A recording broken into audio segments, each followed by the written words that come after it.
Hey guys, Jeff Fisher, Ride the Wave Foundation in the background. I'm here with Robert Barrera, and we're having a discussion. Wanted to record it. It was really good, and it's about his life. Take it away. All right. So I was in a hospital in Summit, and this is March, okay?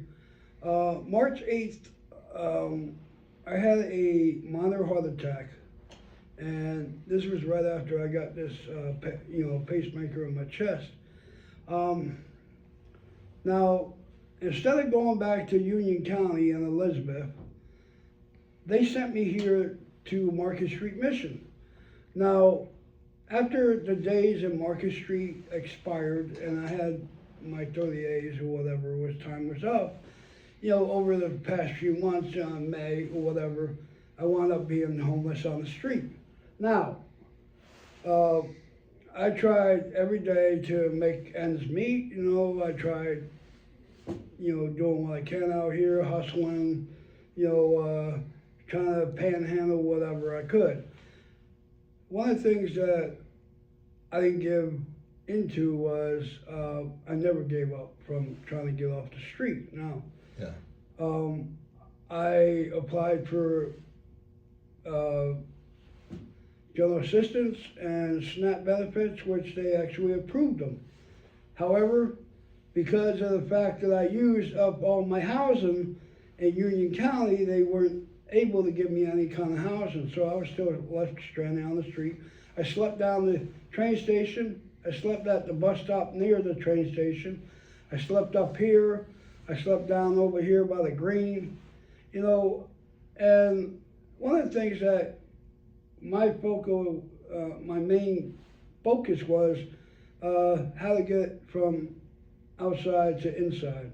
And, mind you, it was the summertime. There was no cold blue. There was only, you got to be on the street, whether it's rain or not. There were many times out there when it was raining, I had to stay outside. I went from parking lot to parking lot trying to get out of the rain and whatever. So about October came, and I started reaching out to a counselor I had in Elizabeth, and she pointed St. Clair's mental hospital.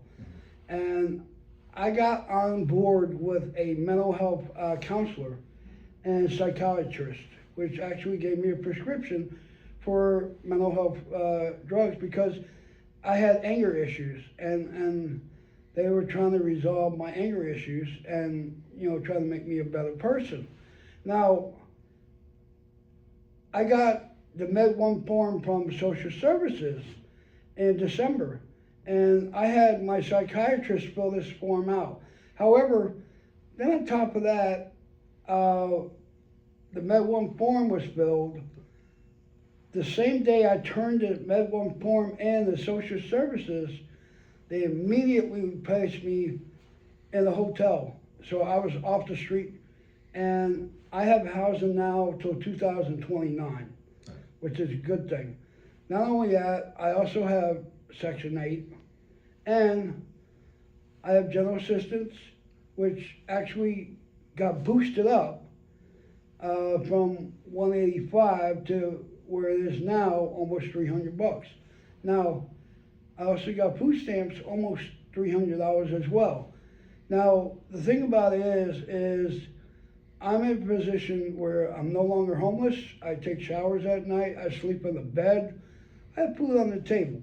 Now, working to get what you want, you have to make effort.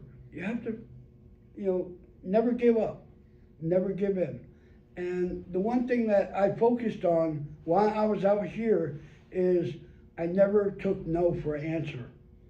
And never taking no for an answer will give you the drive and the push that you need to succeed in trying to get yourself better. Mental health wise, my counselor, I met him once a week. And then on top of that, I also had an aide that come over and asked me how I'm doing. Do I need anything? Do I need any rides anywhere? Or whatever. part of the focus that I have also is the fact that I work for Morristown Sheriff's Office, where I'm actually out here at night helping people. Okay, mind you, sometimes it gets stressful. Sometimes my health has an issue where about a month or so ago, I actually had pneumonia out here because I was in the weather. But, you know, taking my medicine, my antibiotics or whatever, that cleared that up. Now, I realized that the main focus that I always had was I never gave up on myself. And I became a better person because of it. Like, I used to always have a short temper, but now I see myself as if somebody was to like tick me off or anger me, I usually walk away. They're not worth it, you know. It's not worth my time anymore to fight with them or argue with them, you know. So I just walk away, and I'm a better person for it, you know. Why argue with somebody who is just going to try to push buttons? Because it's not worth it anymore for me.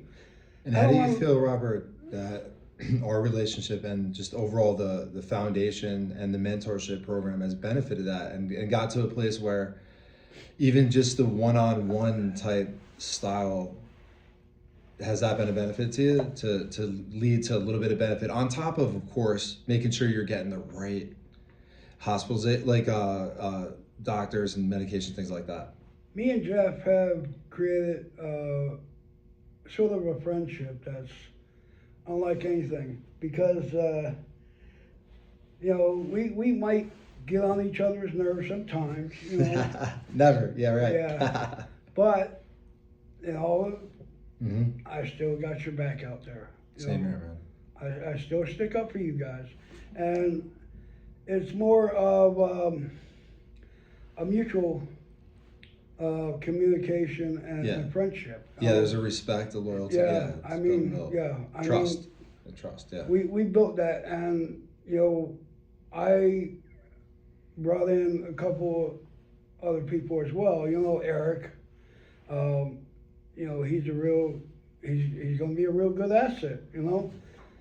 Then Eric brought in Keith, you know, which is another one, you know what I'm saying? It's growing, and it's going getting better. Yeah, and you know, I'll just say that with Robert, it's been such an honor to get to know him, and like, it goes to the point of what we needed to do in the very beginning, which is to build that trust essentially. Yeah. And what it really is, the path is to the person, and there's a formula to it.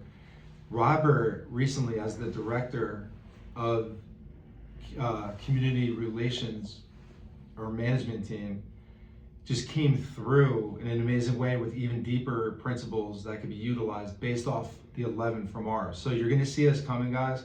This has it. I wanna thank Robert for what he does and the rest of the team. Really, this proves it. We're gonna be around. It's gonna segue right into campus, you guys. Take care. That was amazing. We go.